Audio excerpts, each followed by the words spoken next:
Assalamualaikum warahmatullahi ta'ala wabarakatuh. Alhamdulillah, syukur kepada Allah subhanahu wa ta'ala. Dengan limpah dan kurnianya, hari ini kita akan fungsikan pengalaman saya semasa melakukan ruqyah kepada seseorang yang masih hidup, tapi hakikat sebenarnya dia sudah mati. Saudara, jika sesuatu perkara yang pelik berlaku, kita berpikir menggunakan akal logik kita akan mati akal. Kita tidak akan dapat buka pikiran kita. Di sini saya ingin kongsikan, janganlah sesekali mengamalkan ilmu yang syirik yang boleh menyebabkan seseorang keluar daripada agama Allah dan keluar daripada sisi Allah. Saudara, apapun dosa yang kita lakukan, insya Allah Allah akan ampunkan dosa itu, kecuali syirik, yang mana syirik adalah satu yang menduakan Allah. Kisah ini saya harap saudara-saudara ambil sebagai teladan dan iktibar. Apa yang terjadi semuanya kehendak Allah, dan keinginan Allah dan kelemahan semua datangnya daripada diri kita. Perkara ini berlaku pada tahun 2008. Masa itu saya bersama dengan seorang saudara saya berjalan ke satu kampung untuk mencari herba untuk dibuat rawatan. Pada hari tersebut kami terpaksa bermalam di kawasan tersebut sebab kami kena masuk ke dalam hutan untuk mencari herba-herba untuk digunakan untuk rawatan. Semasa kami melakukan solat fardu asar dan hilangkan penat yang kami berjalan lebih kurang dalam 3 jam untuk mencari herba-herba untuk kegunaan perawatan. Saudara, sekali lagi saya ingatkan, jangan melakukan dan mengamalkan benda-benda yang syirik hingga boleh memakan diri Anda sendiri. Dengar, apa yang saya katakan adalah perkara yang memakan diri sendiri, yang mana seseorang lelaki ini yang saya ceritakan adalah bomo yang mengamal ilmu rawatan, menolong orang, tapi dia akan minta sesuatu seperti dia minta pulut kuning campur telur, kita kena lepaskan binatang di satu pokok, kita kena potong binatang itu, sembahkan pada sesuatu selain daripada Allah. Di situ perkara yang dia lakukan adalah perkara yang mana semua dia lakukan bukan kerana Allah, tapi lakukan perkara tersebut kerana penyembahan. Selepas kami solat fardu asar, tiba-tiba datang satu orang wanita. Sebelum dia masuk ke dalam surau tersebut, dia berpusing-pusing keliling surau. Kami perasan, cuma kita memandang perkara itu adalah perkara biasa. Mungkin makcik tu mau cari sayur kah apa kah, kita pun tak tahu. Rupa-rupanya makcik tersebut mencari di mana laluan untuk masuk ke dalam surau, tapi dia tidak jumpa laluan masuk ke dalam surau tersebut. Perkara ini pun kami tahu apabila kawan saya dia tegur, sebab kita nampak makcik itu sudah pusing surau tu lebih kurang mau 7 kali dia pusing, tapi dia seperti kebingungan. Jadi kawan saya pun tanya, dia tegur, dia bilang, ada apa makcik? mau apa? Terus makcik cakap, nak, makcik ini mau masuk di surau, mau jumpa kamu, ada mau dibagi tahu, tapi makcik tidak jumpa pintu surau ini. Allah Akbar. Saudara, pada masa itu pintu surau itu bukan kecil, dia adalah gerbang yang mana terbuka luas. Jangan bilakan orang, gajah pun boleh masuk.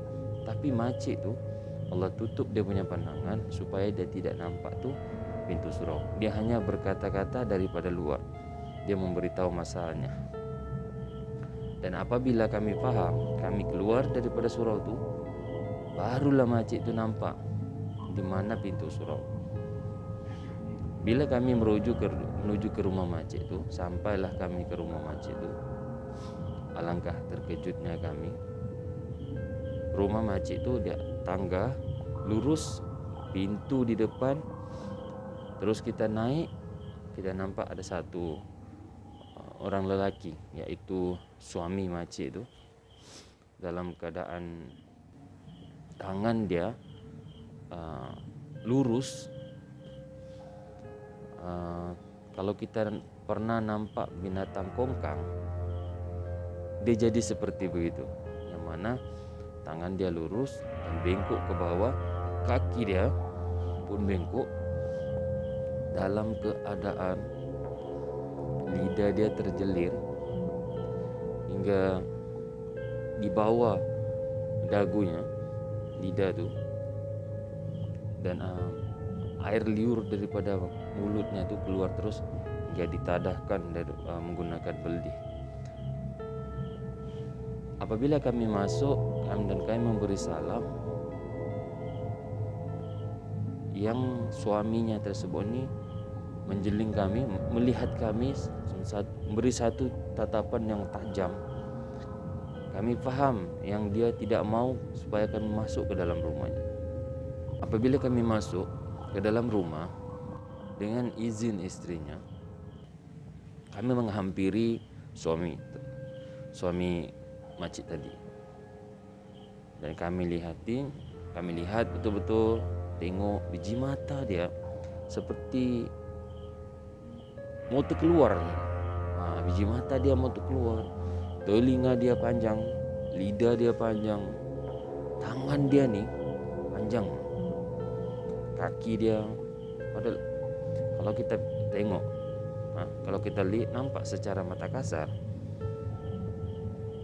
seperti tulang yang disaluti oleh kulit saja. Dan bila kami sentuh, daging masih ada. Tapi bila kita pegang bahagian kepalanya, tidak terasa daging, ataupun bagian tengkuk, bagian leher, tidak ada terasa daging. Semua tulang dan kulit saja. Siap kita boleh tarik kulit tu, kita tarik ikut. Kita boleh sentuh tulang di dalam, ini kulit dia. Allahu Akbar. Semua kehendak Allah. Jadi saudara, saya dengan saudara saya, kami pun buatlah ruqyah. Dan sebenarnya tanda-tanda untuk orang yang maksudnya sudah tidak ada di dunia itu sudah ada pada suami makcik ini, sudah tidak ada. Tidak ada sudah yang dikatakan kita manusia kalau masih hidup, tanda di muka, di telinga, di kaki, sudah tidak ada. Salah satunya saudara, cuping telinga kita akan terturun, dia akan manjang turun. Hidung kita, kalau kita perhatikan hidung kita, dia ada satu tulang kan, dia akan berbentuk begitu.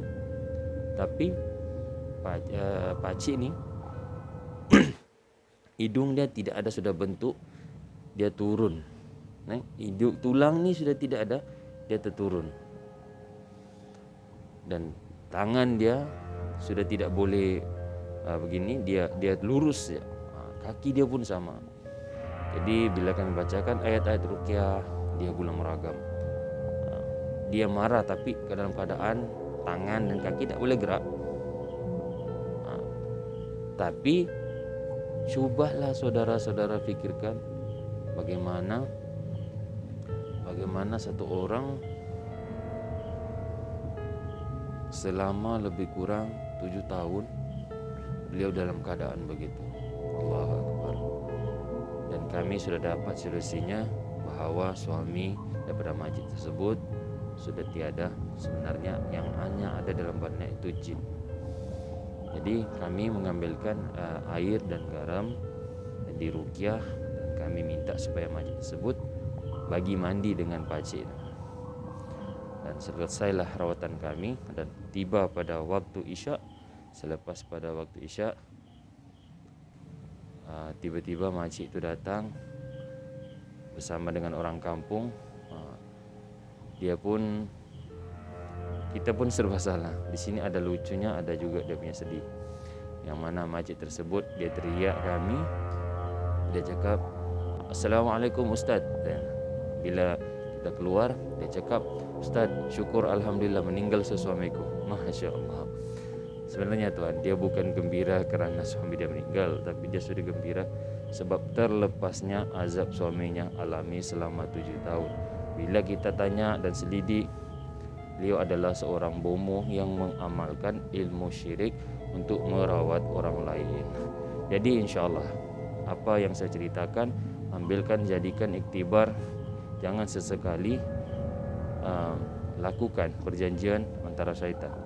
Kerana apabila kau meninggal dan di ujung akhir kalam, syaitan akan menjelma, yang mana dia akan membawa kamu ke arah yang lain supaya sukar untuk mengucapkan kalimat la ilaha illallah sebelum meninggal.